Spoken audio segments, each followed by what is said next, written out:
Palworld just launched a trading card game, and some cards are selling for over $1,000.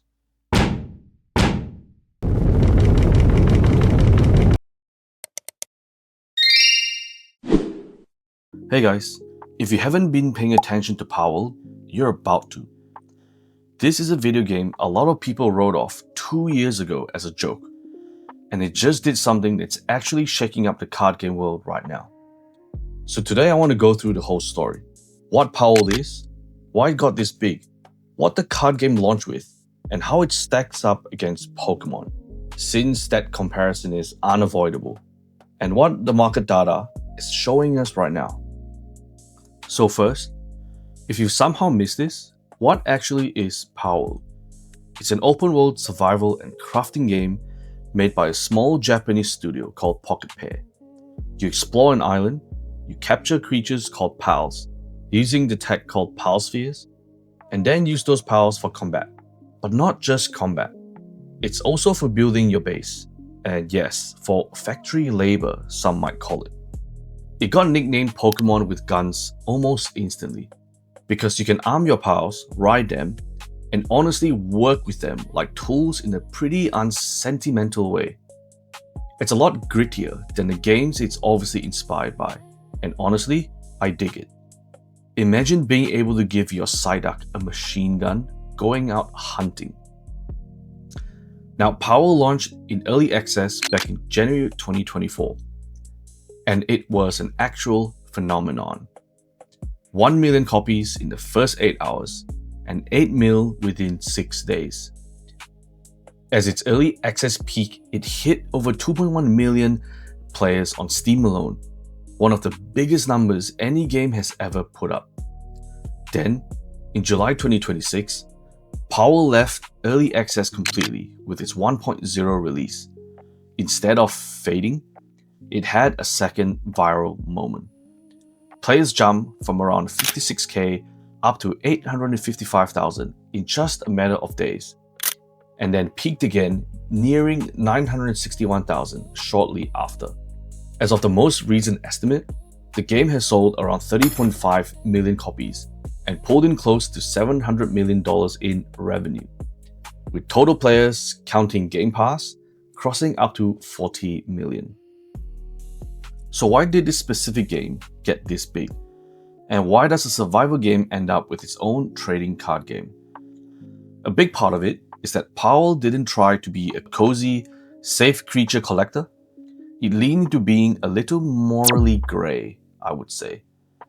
You're not just befriending these creatures, you're putting them to work, like real work. You're arming them and surviving in a pretty harsh world. That tension is honestly what made it stand out.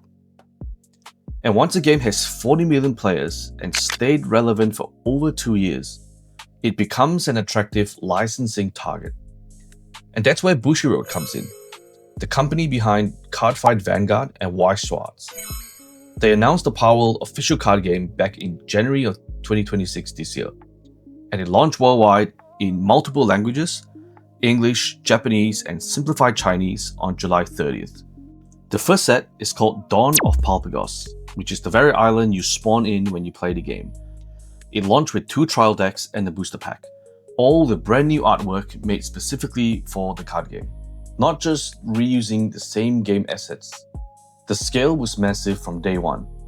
Bushiroad themselves shipped 3.5 million packs worldwide for the launch. This wasn't a once-off either. Bushiroad's already confirmed a small roadmap. There's a sleeve and card set with 10 exclusive new cards that's coming out on October 2nd. The second booster box set, Legends Awaken, releases October 30th, featuring legendary powers and over 100 new card types.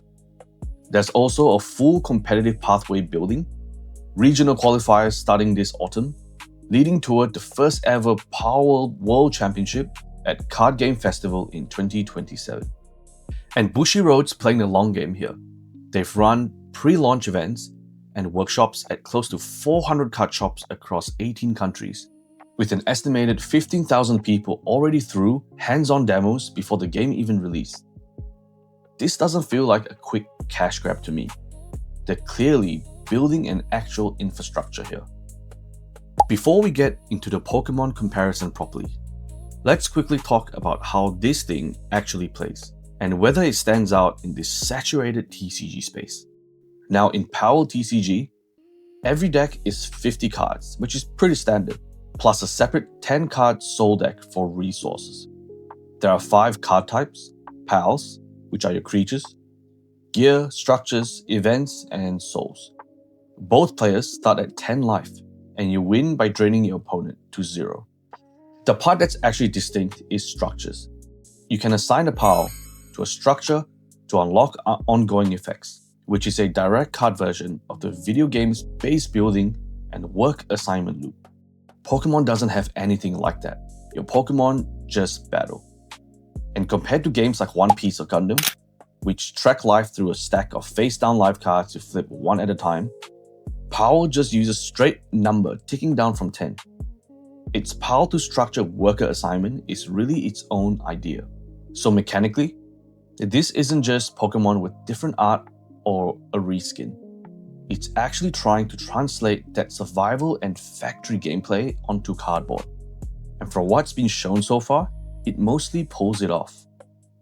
Now, let's talk about the comparison to Pokemon, which everyone always compares it to. Look, it's unavoidable, and honestly, Palworld invited it from day one. Throwing a sphere to capture a creature is about as close as you can get to Pokemon's core brand without literally being it. And this isn't just a vibes comparison. Nintendo and Pokemon Company actually sued Pocket Pair over it.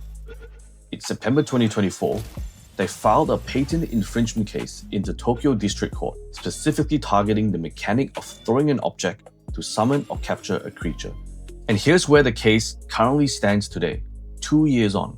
In November 2025, Nintendo and Pokemon actually narrowed their claims down to only the old pre-patch versions of the game, which means the current version, the one that launched as 1.0 in July, isn't legally at risk from this case at all. On top of that, a related patent Nintendo holds in the US had all 26 of its claims rejected by the US Patent Office. The Tokyo court is set to hear evidence October 1st this year, with a ruling expected November 9th. From what legal analysts are saying, Nintendo's best realistic outcome now is small. Nowhere close to pulling Palworld off shelves or shutting down anytime soon. So here's my take on the comparison. Mechanically, yes, there's some overlap, but it's definitely not the same, and Palworld is unique in its own way. Legally, Palworld has already mostly won this fight, and creatively, calling it just a Pokemon clone undersells what it's actually doing. It's leaned hard into survival, crafting, and factory management that Pokemon has never touched. But Pokemon's real challenge here isn't legal, it's competition. Palworld isn't the only new creature collecting game going after the same audience anymore. There's another game called Animo coming later this year, an open-world creature collector game from a studio called Palworld. Some early previews and beta tests have straight up called it this year's Pokemon's alternative. And reviewers have said that the visuals already looked much sharper than Pokemon's own recent releases. Now, it's not a card game, but it's part of the same pattern. It's well-funded, and serious competitors now are going after the exact audience Pokemon used to have, basically to itself. Which raises the actual question worth asking. Is Pokemon at risk of getting dethroned? Well, I think that there won't be anytime soon. Pokemon is still the biggest name in the room by a wide margin. But it's fair to ask whether they need to actually innovate instead of running the same formula they've used for 30 years. Palworld proved you can take the core creature collecting idea and build something completely different around it, and still pull in 40 million players. Animo's about to test whether a second company can do it as well. If both of those keep succeeding, Pokemon isn't losing its crown overnight. But the idea that they're the only real option in this genre is going to disappear. I've played every Pokemon game since Red, Blue, and Yellow, and honestly, I feel like Pokemon could do so much more. There's no hate, but it feels like they're just being a little lazy at this point in time. Now let's get into the market data for Palworld TCG, because this is where it gets a little crazy. Despite the 3.5 million print run, which is an enormous number for a first set, that still exploded on the secondary market. A gold parallel Cativa card sold on eBay for close to $4,000 the day before the set was even available in stores. A Chillet chase card, which is one of many people's favorite pals in the game, sold for about $1,000 to $1,004 within days of release. Now, these are no mere numbers. Booster boxes move just as fast. Pre-order pricing set around $45 to $50, and just within days, boxes were reselling from $150 close to $200. Local card shops reported selling through their entire allocation within hours. And as of this recording, Bushiroad hasn't announced any reprint plan for Dawn of Palpagos, the first edition booster box of Palworld. So then there's a fair question to ask about all of this. Is this pricing actually about Palworld specifically? Or is the whole TCG market just in a bubble and Palworld is just riding it? And honestly, it's probably both. The wider TCG market has been hot all year. Most of the games I track have been up week to week recently. So there's a real tailwind across the whole hobby right now. It's not like collectors only have money for Palworld cards. So with all this being said, is the Palworld TCG really a big deal or just a quick flash in the pan? Now for me, this is a serious new entrant in the hobby. The built-in audience is real. 40 million players is not just any marketing number. It's an actual base Bushiroad can use to convert. The roadmap is good as well. Legends Awaken is already locked in for October. And the legal cloud a lot of people assumed would kill this thing has basically cleared. For players wanting to get into a new TCG, this is a game worth actually learning. The mechanics are being built out properly, and there's a real competitive path forming already. If you like Palworld's gameplay, you pretty much got it in card format. The gameplay looks pretty fun, and it sticks faithful to the video game counterpart. And if you're a collector, I'd treat the first edition booster box the same way I treat any first set with this kind of scarcity. The demand is real, so of course, if you're a fan of Palworld, I think it's a no-brainer. You're getting the first ever set in history. Who knows what will happen in 10 or 20 years' time. I'd be keen to see where this goes. With Palworld releasing new sets and new updates to the game, there's huge potential for this to become stable and popular in the long term. For those who are new here, this is Chill of the Chase, where we help passionate card collectors make smarter decisions in this hype-driven hobby. Let me know what you think.